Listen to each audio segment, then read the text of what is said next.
درود و احترام. در این ویدیو میخوایم راجع به اولین و بزرگترین امپراتوری جهان یعنی امپراتوری هخامنشیان صحبت کنیم. همونطور که در تصویر مشاهده میکنید امپراتوری هخامنشیان تقریبا از جنوب هندوستان آغاز میشه، تمام این منطقه سیستان بزرگ و منطقه‌ای که امروز بهش میگیم پاکستان رو در بر میگیره.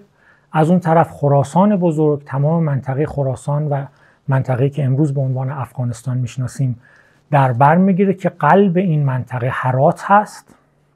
از این طرف در واقع تمام منطقه آناتولی که امروز بهش ترکیه میگیم رو در بر میگیره، میاد تا در واقع منطقه شوش بین النهرین یا میان رودان، میرسه به مصر و تا شمال آفریقا ادامه پیدا میکنه و از منطقه آناتولی تا مرز یونان و آتن در واقع منطقه هخامنشیان هست و امپراتوری بزرگ ایران. در مطالعه تاریخ موسیقی ایران، تاریخ هنر ایران و اساساً شناخت فرهنگی و اجتماعی ایران ما باید این منطقه بزرگ رو در نظر بگیریم که به عنوان ایران فرهنگی یا به اصطلاح ایران شهر میشناسیمش.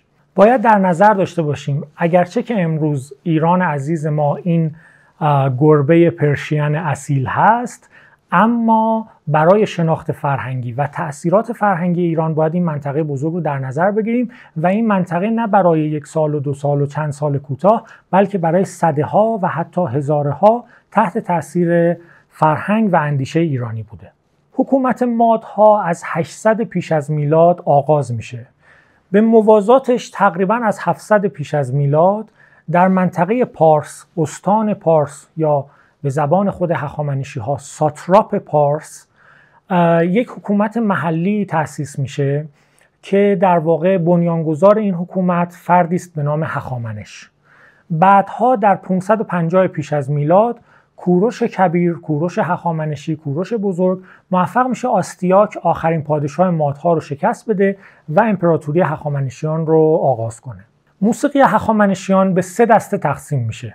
موسیقی دینی که مشخصاً گاهانخوانی هست و گاهان همون قسمتی هست که از نظر زبانشناسها و دینپژوها خود زرتشت سروده و این قسمت رو به صورت آواز میخونن و این سنت گاهانخوانی هنوز در میان زرتشتیان ایران و هند پابرجا هست.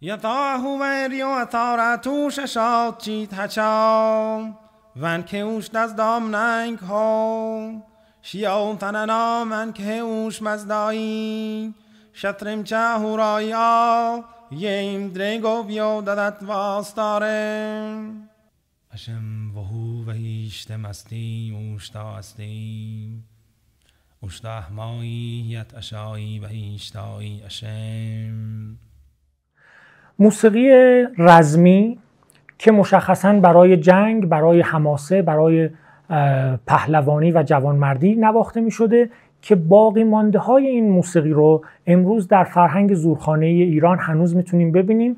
حرکات نمایشی، رقص‌های پهلوانی و آوازهای جوانمردی و قلندری که خونده میشه گفت کماکان پیشینه‌ای داره در همین سنت.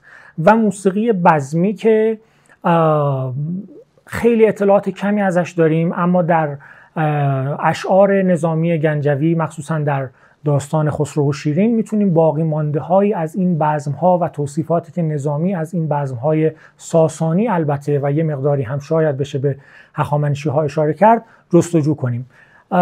کرنایی که در تصویر مشاهده میکنید ساز هخامنشی هست که در موزه تخت جمشید نگهداری میشه و این سنت کرنانوازی در میانش هنرمندانی که در مرودشت زندگی میکنن، هنرمندان ایلات مختلف مثل ایل قشقایی، ایل لور و بختیاری کماکان یک سنت موسیقایی جدی هست. همه عالم تن است و ایران دل.